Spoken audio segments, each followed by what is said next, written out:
I'm Alexandra, and you're listening to How to Travel in a Journey.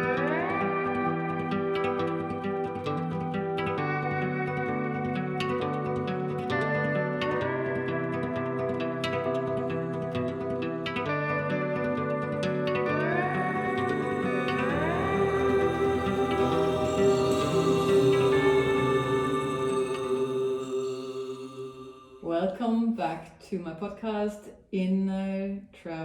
Outer Travel and Inner Journey. Today I have with me my very dear student and friend, Filipa Ekeroth. I just learned that you are actually from Sweden. I thought you were from Portugal. Yeah, but you have parents on both sides. So where did you grow up? I grew up in Portugal. My dad was Portuguese. 100%, and my mom is 100% Swedish. Oh. And so I grew up until I finished high school in Portugal. Yeah, and then you moved to Sweden after, or? Well, then after that, started a bit the travel adventure, so to speak. Yes. And I did a year in Sweden because all of us cousins who didn't grow up in Sweden kind of did that as like a how do you say, an after high school maturity year, some people do that, go traveling for a year. So we went to Sweden because it was part of our culture and our family, and we didn't know much about it, although we spent for the first years of my life, we spent every summer in the south of Sweden. My mom's from the south. So we would go for a month. We had a farmhouse there, and so that was really nice. But that didn't teach me much about Swedish culture, except of what I was taught by my mom at home, living in Portugal, which was also very, made me feel very un-Portuguese, if you can say. I see. So there was the conundrum of the cultural clashes that came through your mother's upbringing, paired in a place where she didn't grow up. Yeah, what was one of the main factors that made you uneasy? Was it like the food she wanted to cook, or was it like... No, my mom's a terrible cook. She didn't cook. Maybe we should cut that out if she's listening. My mom's a terrible cook. She did manage to feed us, but it's not her favorite thing. No, even something as simple as not wearing your shoes at home. Yeah. That's so Swedish, but not Portuguese? Yeah. So, I think for Portuguese, it's actually the opposite. It's actually a bit rude if you go to somebody's house and you feel so at home that you would take your shoes off. I see. I think it's more like that. Whereas for us, it's just simply a hygienic thing. You just don't walk around in the house with your shoes. One, is not comfortable, and it's also really not hygienic. Yeah. But even something as simple as that, for me, it was just obvious growing up. And whenever friends would come home, and that was the rule at home, they thought it was very, very strange. Some even felt uncomfortable, I was told many years later. But for them, it was just very strange. And I was always the foreigner who had this crazy mom who asked us to do crazy things and so on. I think for her, it was also difficult. She never really integrated. I think then she passed that on to me. But I also experienced that for years and years, always hearing people talk about me as the foreigner, not in any negative way really, just as the foreigner. I kind of ended up living that role. So I never really felt Portuguese in Portugal, nor Swedish in Sweden either. So, and as I said, before we met, as in what we're going to talk about, I said, when I see you and when I hear your history, and you're a filmmaker now, and you've been living in different countries, it seemed to me like you're one of these people that can't sit still. Not in the sense that you can't sit still, that you can't be in one place for too long. Is that part of your upbringing, you think? Yeah, definitely. My mom made sure that after high school we would leave Portugal. She also put us through English and French school because of that. so that too, you know, it was almost obvious that I would leave. It wasn't really a choice. Like if I look back, it's almost like I didn't even chose it to stay in Portugal. Yeah. So I left, and I've never been back to live in Portugal since, and that's been 13 or 14 years now. Yeah. I did my studies in Paris, and I worked in Cape Town, and then after that I was living on and off in Sweden. So I did go a little bit back to my roots. It felt, at that point after Cape Town, I didn't really know where my life would take me. I was a bit in a standpoint. So of course going home seemed like the most obvious thing. Yeah. And then I could have chosen Portugal or Sweden, but at the time I actually something told me that I would resonate more with the Northern European mentality at that point. Yeah. Which I did, and it was really good. Also, I needed a lot of silence and quiet, and Sweden gave me that. Yeah. A What lot. invoked that desire for silence and inner journeying, if you want? So, what was it? I was just a chaos inside. Yeah. It was way too noisy and foggy. Yeah, it was. What created the fog for you? Life, I don't know, many things. Right. I mean, at that point, I had just gotten out of a quite toxic relationship. So towards the end of our relationship, it was a lot of things coming up, like aha moments, but also a lot of dirt had accumulated. So that was definitely a trigger point. I don't blame any of it. I mean, we were both in it. We were both harming each other in a way, and I did learn a lot from that. Or also, I knew what I didn't want from that point on. So that was what the cherry on top of the cake, so to speak. Well, if you think about your lifestyle, you traveled a lot, you wanted to see the world, you felt out of place, like in the country you grew up, which is very rare. I mean, like to be with a parent. Your father was around, or was he not? He died when I was 13, so... Yes. So, I mean, so you grew up with a Portuguese parent, so somebody who's very much at home in the localities, and obviously adored what your mother did, the opposite to what the locals do.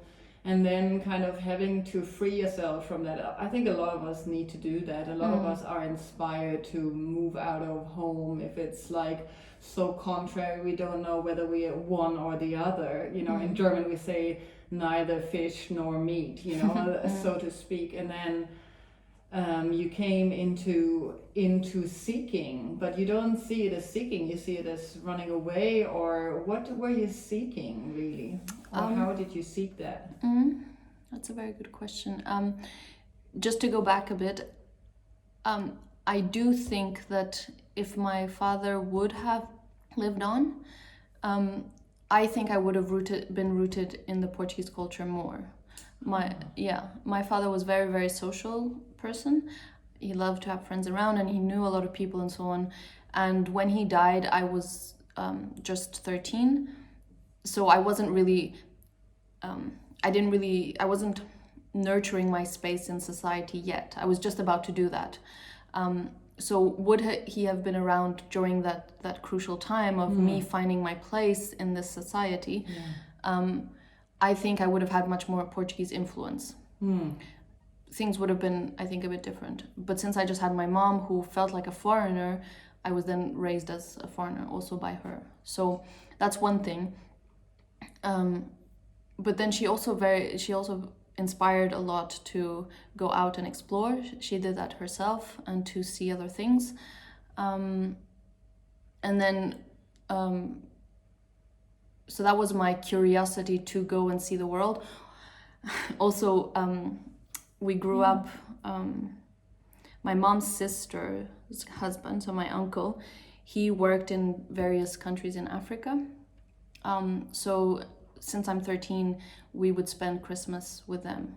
Yeah. So every year we would spend 2 or 3 weeks in a different country in Africa, and we would take trips and so on. So I did have from an early age that kind of, I learned how to be at ease with different cultures and curious and ask questions and so on. It was very, I think that, I guess some people can be born with that, but it's also a skill like anything, and you can learn. And I remember when I was teenager, it was such an eye-opening for me to go to these countries and realize that all the kids of my age were doing the same thing. You know, it didn't matter if we were in Morocco and Senegal or Mali or wherever, they were doing the same thing as we were doing back home. You know, of course it looks a bit different and it smells a bit different and everything, but we were all teenagers and we're very, very, at the core, the same. And for me, that was really, wow. That was a great life lesson that I had, that I still remember. But anyway, now I'm diverging. But that was like, I was asking you, maybe I can help you there when you're diverging.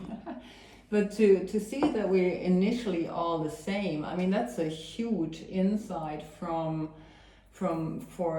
a teenager, you know, like, I mean, I came to that, maybe it's something that is inside of us, that we all experience that way. I remember in my household, I come from a middle class household of Germans, and when we moved into a different area, I started seeking out new friends, and there was a friend who came from a household where there wasn't much money. And because of that, her kind of conversation, you know, like her language was different. But at the end of the day, we both had the same interest, you know, in seeking out certain things. And my parents always, you know, they took their nose up on that. Like, I was playing with somebody else, but to me, that was just another human being in the search of. So we're coming back to, what are you seeking when you're doing films, and why are you, you know, on this inner journey as much as on this outer journey? So just to finish the other part, the inner journey also started late teenager when I wasn't dealing with my emotions well at all. Due to my father's death, that has been a central topic for many, many years.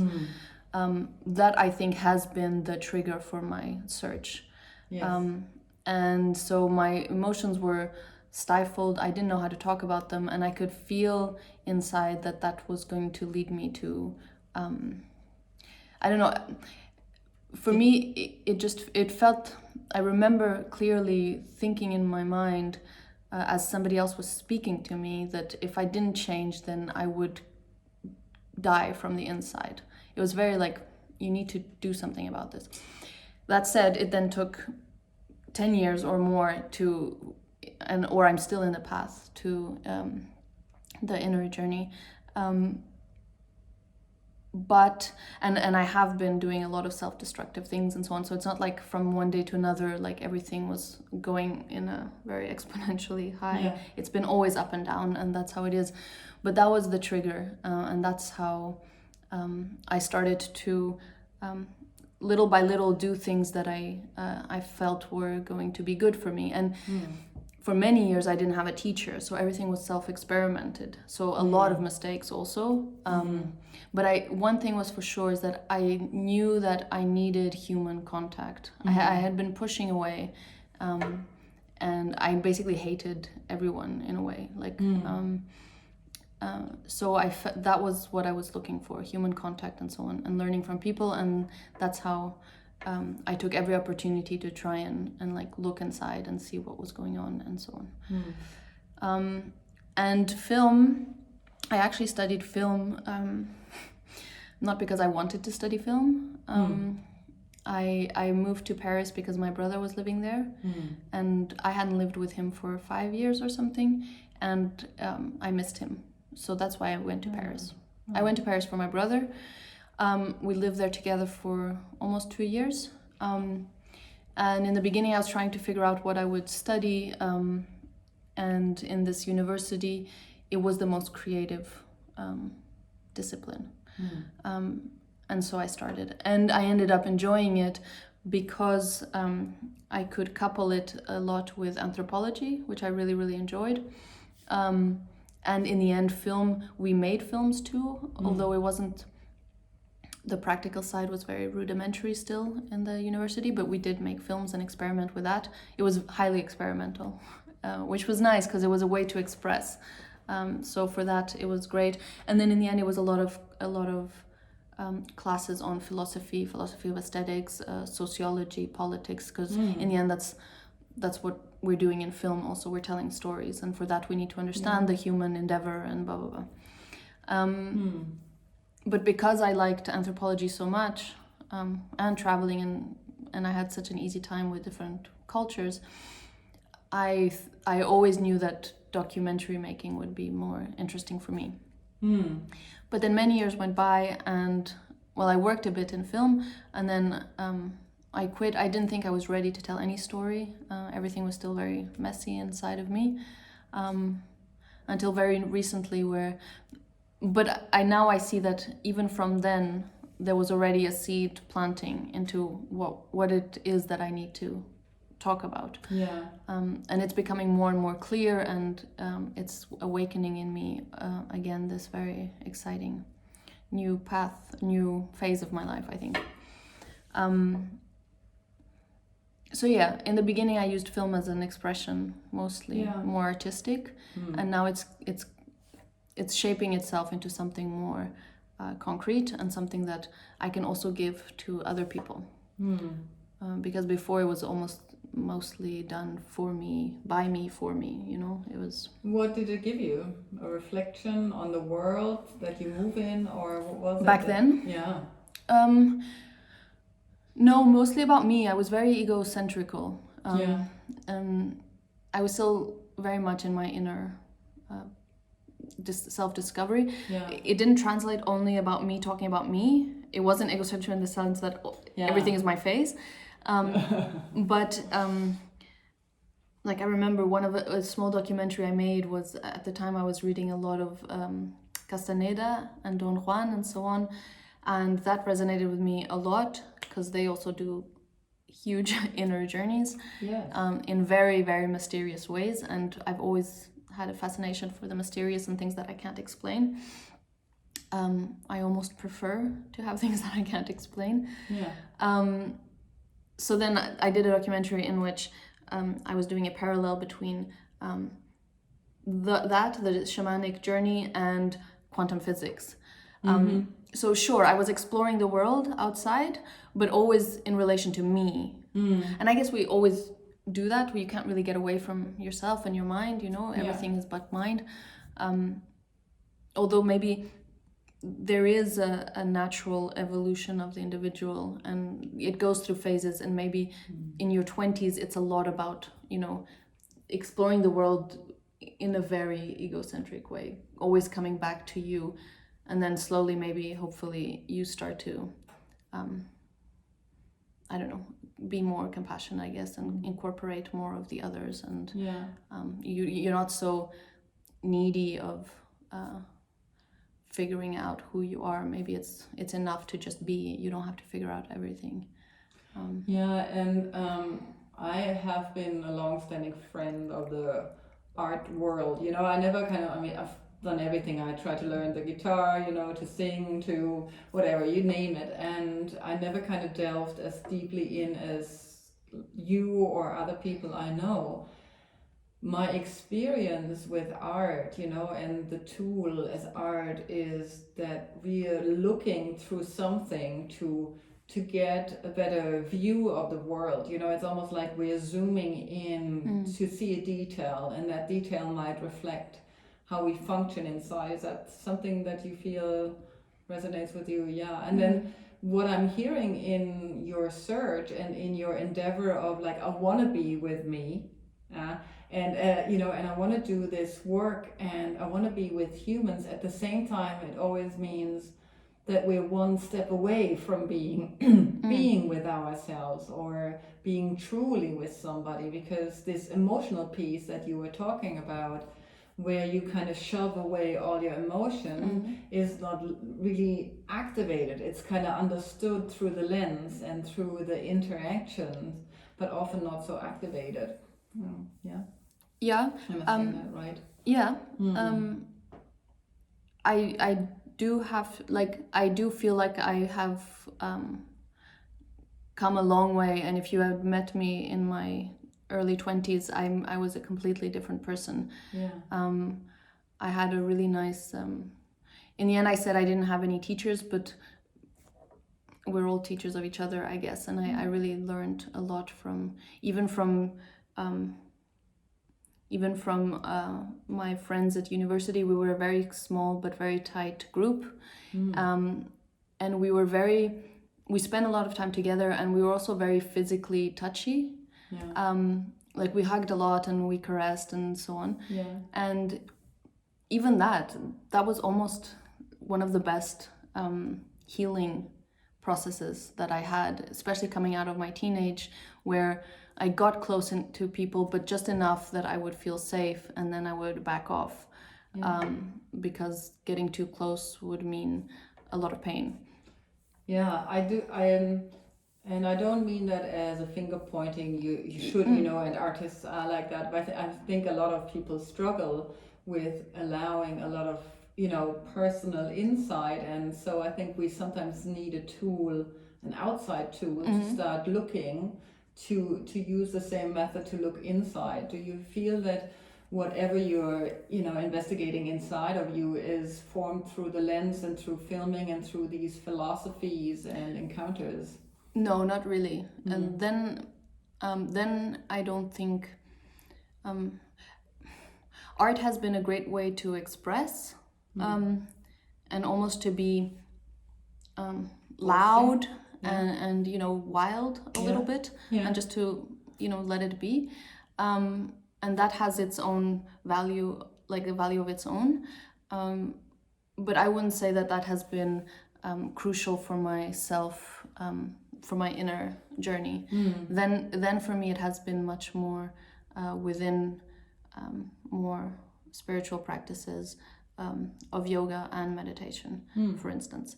I mean, I have also experimented with psychoactives, and I've had really intense moments that then catapulted me to work on those things. So I did have some insights, but truly with the yoga and meditation, it has gone to a deeper level that I couldn't have reached otherwise. And I think that's because it asks for commitment. It asks for not pain, that's not the right word, but not suffer either, but like you have to stick through, there is no easy fix, and you have to do it daily, and you have to stick through the ugly and the uncomfortable and the uncomfortable. So you have to put the effort, and when you put an effort that is both intellectually, emotionally, and physically demanding, the rewards seem to also be more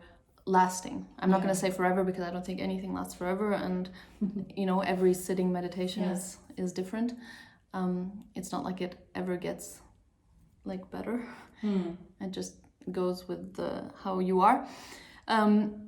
But that has really anchored me, and that has been it, actually.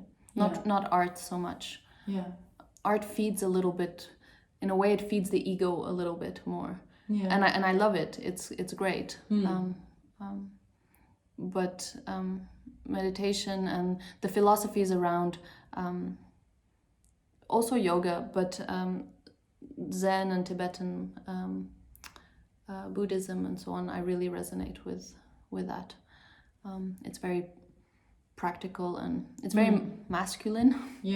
So that's why I like to couple it with art, which for me is a bit more feminine, because I allow to be spontaneous. And sitting is still very strict, and Zazen is very masculine. But I think having a routine and all of that is also very good. And is this, when you think about how you came to this transformation piece, because you said earlier that I wouldn't have met the same person if I met you in your 20s. So what is that? Would you be able to pinpoint that piece of transformation? If somebody would ask you, like, look, I'm where you are, and how do I get to sound as together and inspired and in love with life? You know, like you, is there something that you would recommend or say? Recommend? Oof. Maybe not recommend, No, I but don't know if I can maybe you recommend. can more tell from what worked for you. You know, like because we're all different.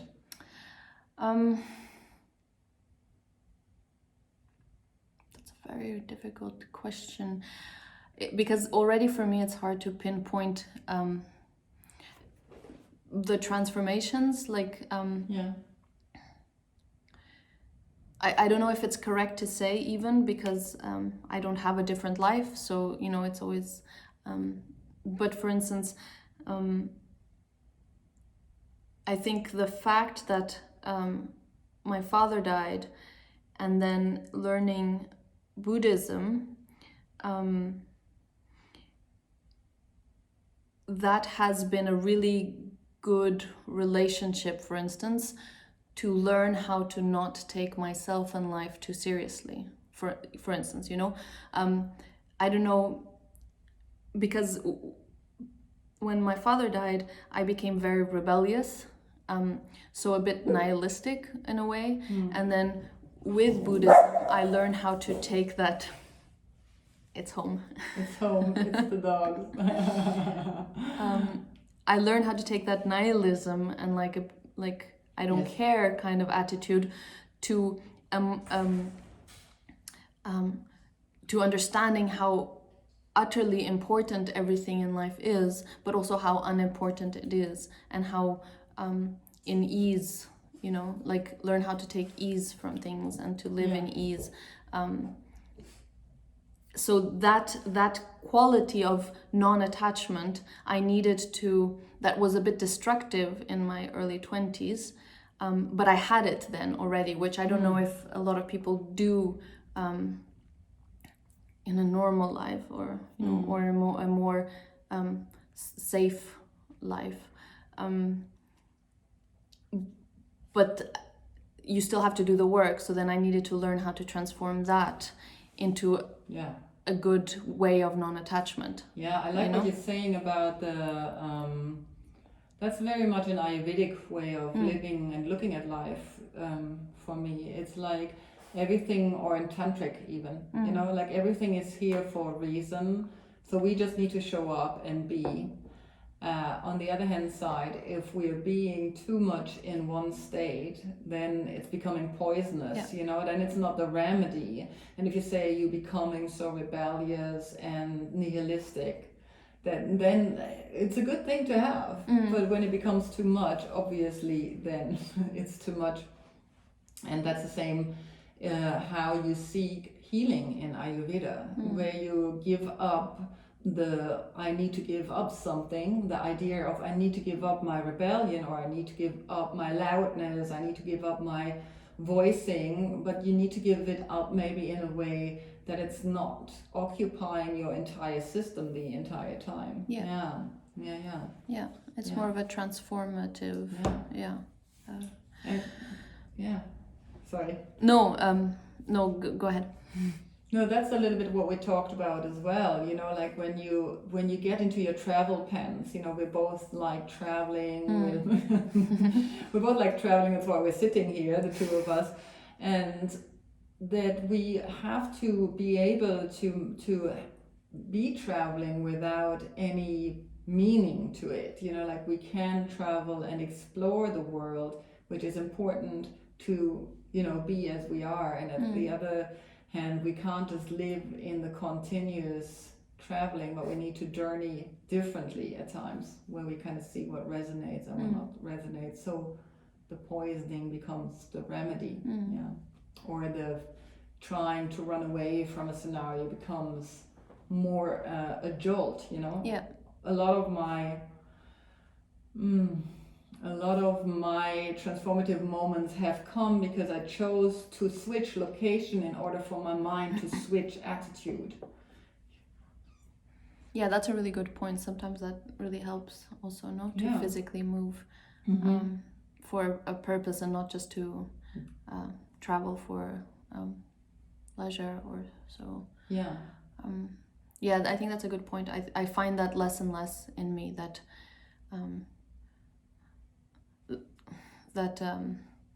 idea that it will be better if I go somewhere else. You know, that was very, very... if I was having trouble here, and I had such an easy time packing and leaving. Also, I owned very, very little always. So for me, that was... I know I have some friends who, before they make a big decision like moving somewhere else or something, they think for, you know, days and months, and I don't know. And for me, it was the opposite. It was just so easy. That was a solution. But because it was fueled by this idea that it will be better elsewhere, but that I quickly understood that you can't really run away from your problems. And nowadays it's a bit like you said, I don't really have this urge to even travel for leisure so much, or at least not like in the far away, like go to an exotic country, or you know, I'm actually starting to also appreciate Europe and the places that I don't know here in Europe close by, even just a few hours car drive away, and that feels nice, you know. It's yeah, the searching is not... it's coming. It feels like the diameter around me is closing in slowly and slowly. Yeah. And I don't need to go so far. Well, yeah, we don't need to go so far to be at home. A friend said it to me also, like, sometimes we need to run around our own house a couple of times until we notice we can just go in and be there. That's a good one. You know, I also feel like I'm arriving, but I can also make, you know, I can then make decisions from knowing that I've arrived and seeing whether they are contributing to a change of mind, because we shouldn't underestimate the space of liminal, you know, spaces, and just kind of going out of our comfort zone in order for us to grow. And you're in the growing process, and I feel it constantly still in a growing process. And that's the beauty of the journeying. I think it requires you to acquire new skills that you don't know you will come across, you know, or will be challenged to learn. Yeah. So what is one of the skills you would say that have brought you the furthest? Is it the meditation, the yoga, or what has... Like actual practical? Yeah. Meditation. Meditation? Yeah. Yeah. Yeah. Do you do that regularly? I have to say that ever since I moved to Berlin, it has been very, very, very up and down. Yeah, it has felt like a whole new phase in my life, and I needed to put attention somewhere else. And I know how easy it is to fall out of routine and how difficult it is to get back. So I try not to feel super guilty. I know that it's almost like it's a very good friend of mine that I know that I have. So I know that when the time is right, and when my efforts are more sharp and focused, then I will sit with her again. Yeah.